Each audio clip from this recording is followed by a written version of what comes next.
Ma'am, I need you to comply with the crew instructions immediately. Your behavior is causing a disturbance. Imagine you're finally sitting in that first-class seat, the one you worked for. The one you earned with sweat, code, and maybe just a few too many cups of cold coffee. And some stranger walks up, looks straight down their nose at you, and tells you to move. Not politely, but with pure distilled contempt. That's exactly what happened to Dr. Nia Sterling on a cross-country flight, moments before departure. Nia was the real deal, mid-30s, CEO vibes in a perfectly tailored navy suit. Eyes scanning her tablet, reviewing a billion-dollar quarterly report. But the woman glaring at her, Cecilia Thorne, couldn't see past the color of her skin, couldn't fathom that a black woman could legitimately belong in Seat 1A. Cecilia was old money personified, all-inherited status. No earned accomplishment, her entire identity wrapped up in her hedge fund Titan husband and her Manhattan address. As she shoved Nia's shoulder, her designer travel bag clipping Nia's face, she pointed toward the back of the plane. "Move, animals belong in the back," Cecilia hissed, her voice a practiced cruelty that cut through the polite silence of the cabin. "I said, move, ghetto trash." Nia didn't even flinch. She just looked up from her screen, which, by the way, was displaying the Apex Zenith Airlines quarterly numbers, and her eyes, calm and lethal, met Cecilia's triumphant sneer. Cecilia actually snapped her fingers near Nia's face, demanding security remove this welfare queen. She even swiped at Nia's tablet, claiming it was probably stolen anyway. The whole cabin went cemetery quiet. Everyone froze, mid-breath, waiting for the explosion. Nia's voice finally cut through the silence. It was soft, almost a whisper, but sharp as surgical steel. How unfortunate. Cecilia's flush of triumph faltered then, just a crack, sensing something in Nia's tone that her privileged life hadn't prepared her for. You have to understand where Nia came from. 5 years earlier, she was coding until dawn in a converted Palo Alto garage. The dream of revolutionizing air travel, her only fuel. VCs laughed her out of pitch meetings. Too regulated, too legacy-dominated. But Nia's Stanford computer science brain didn't do impossible. Her proprietary AI routing system, built on machine learning and predictive analytics, didn't just cut fuel costs by 28%. It reduced delays to less than 2%. She built Apex Zenith Airlines from nothing to a $2 billion empire. Them focused on Silicon Valley efficiency, wrapped in quiet luxury. She traveled anonymously for a reason, to observe operations without the media circus, to protect her business and security. Most passengers just saw another successful professional in 1A. Cecilia, however, only saw a threat to her rigid, inherited social order. Cecilia's worldview was simple. Success belongs to people like her grandfather, who built railroads with monopoly money, not to people like Nia, who built empires with algorithms. In the gate, Cecilia was already complaining loudly about ridiculous diversity initiatives, demanding the gate agent verify Nia's ticket to expose the due fraud. Her designer heels clicked like tiny gunshots against the marble, a deliberate performance of dominance. Inside the plane, Cecilia approached Nia's seat again, her expensive Hermes bag swinging like a weapon. Cecilia, voice dripping with manufactured outrage, loud enough for the aisle to hear. "Look at me when I'm talking about your inappropriate presence. Tell me, how exactly did someone like you manage to afford first-class passage on a premium airline? Welfare program upgrades? Diversity charity tickets?" Nia kept reading her quarterly report, a deep dive into market disruption that Cecilia's hedge fund Titan husband privately feared. She didn't look up. Her silence was strategic, fueling Cecilia's rage because she mistook it for fear. Cecilia, snarling, jabbing a perfectly manicured finger towards Nia's shoulder. "I'm talking directly to you, ghetto princess. The least you can do is acknowledge your obvious betters when we are graciously addressing your completely inappropriate presence." Then, the cabin crew. Flight attendant, Emily knew exactly who Nia was. She'd been hired by Nia herself after being harassed at a previous airline. Emily was torn between company protocol, protect executive anonymity, and basic human decency. Emily, stepping in cautiously. "Mrs. Thorne, Perhaps we could resolve this misunderstanding through proper channels. Cecilia, viciously, shut your mouth! Minimum wage workers don't interrupt conversations between their betters.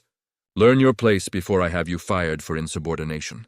The threat against Emily, one of the employees Nia had personally sworn to protect from this kind of systemic abuse. That was the line. Nia's hand stopped moving over her tablet, which was currently displaying Apex Zenith's stock price. The cold fury in her eyes was palpable. "How unfortunate for you," she said, her voice now carrying a quiet, menacing undertone that made the seasoned captain, who had just emerged from the cockpit to investigate, stiffen instinctively. Cecilia, completely oblivious, mistook Nia's control for weakness, doubling down. Finally showing some respect. "Now gather your belongings and move to economy, where welfare passengers belong." The pilot's dilemma. Captain Marcus Day, a 30-year veteran, recognized Nia immediately, but was bound by strict privacy protocols. Yet Cecilia's escalating hysteria was becoming a safety threat. He was about to intervene when Cecilia pulled out her phone, dialing her husband. Cecilia. Loudly, ensuring maximum public humiliation. "Richard. Darling. I need immediate legal intervention. A welfare fraud is occupying first class, and the incompetent staff refuses to remove this obvious criminal threat." The phone speaker crackled, and Richard Thorne's distracted voice was audible. "Cecilia, my fund is hemorrhaging millions. Global markets are fluctuating wildly. Handle your own social disputes without involving my business contacts in your petty discrimination episodes." Richard Whitmore's fund, the one Cecilia leaned on for her identity, was collapsing in real time, losing $43 million betting against the exact kind of tech stock Nia had pioneered. Cecilia, her facade cracking, doubled down on aggression. "This isn't petty social discrimination. This is fraud prevention. People like her don't legitimately access privileges they haven't earned." Nia stood up slowly, deliberately, rising to her full commanding height.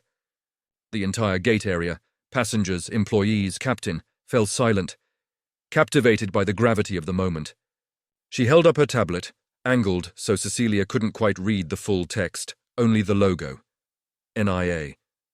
"Before you make that call, you might want to understand exactly who you are threatening.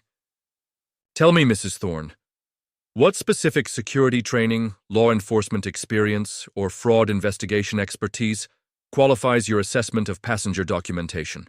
The question, a surgeon's cut, hit Cecilia's fundamental weakness, her complete lack of earned expertise. She sputtered, her voice wavering. 23 years of marriage to financial success teaches you to identify criminals." Nia, slowly, deliberately, rotated her tablet screen, displaying the Apex Zenith corporate organizational chart in brilliant gold lettering. At the very top, next to a professional headshot, was her name and title, Dr. Nia Sterling, Chief Executive Officer and co-founder. Captain Day snapped to military attention, recognizing the woman whose innovation he served. Cecilia's finger froze over her phone's dial button. "Nia," her voice quiet, final and crushing. "Stealing privileges. That's an interesting accusation from someone whose entire identity rests exclusively on inherited wealth." She paused, letting the silence scream. Then she delivered the final line, the one that annihilated Cecilia's world. "N.I. Actually, I own this airline." Cecilia's face cycled through disbelief, terror, and a dawning, shattering horror. "That's impossible. People like you don't own airlines." The words were barely a whisper, the racist foundation of her entire life exploding into fragments. The cabin erupted, not in noise, but in a flurry of camera shutters and glowing phone screens. Everyone was recording the spectacular public implosion of inherited arrogance. Captain Day and Emily moved immediately, not to arrest Nia, but to protect her.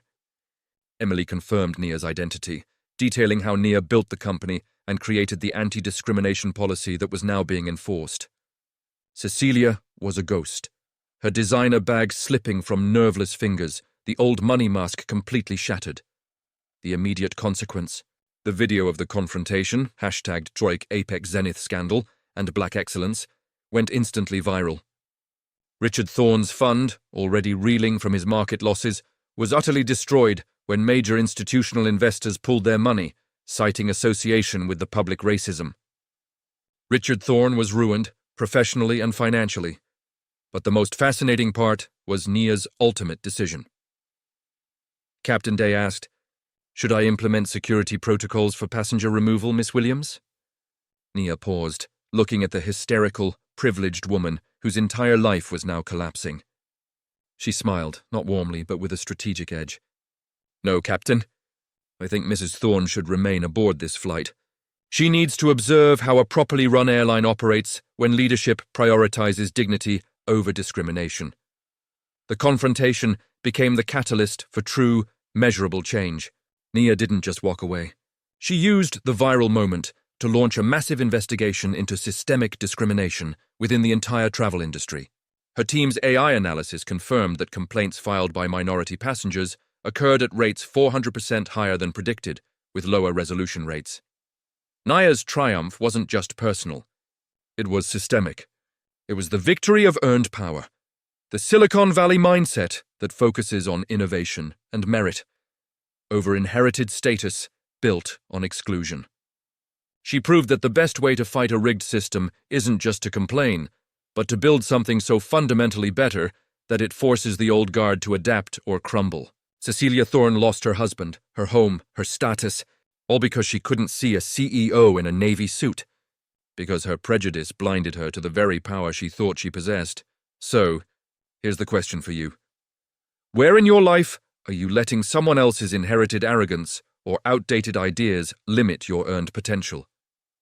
Are you building something so excellent, so fundamentally strong, that when the moment comes, you can look your antagonist dead in the eye and say, "Actually, I own this"? Let me know in the comments below. Was Nia's decision to keep Cecilia on the flight brilliant or too cruel? And what industry do you think needs an apex zenith revolution next? Like this video and subscribe if you believe in the power of competence over connection.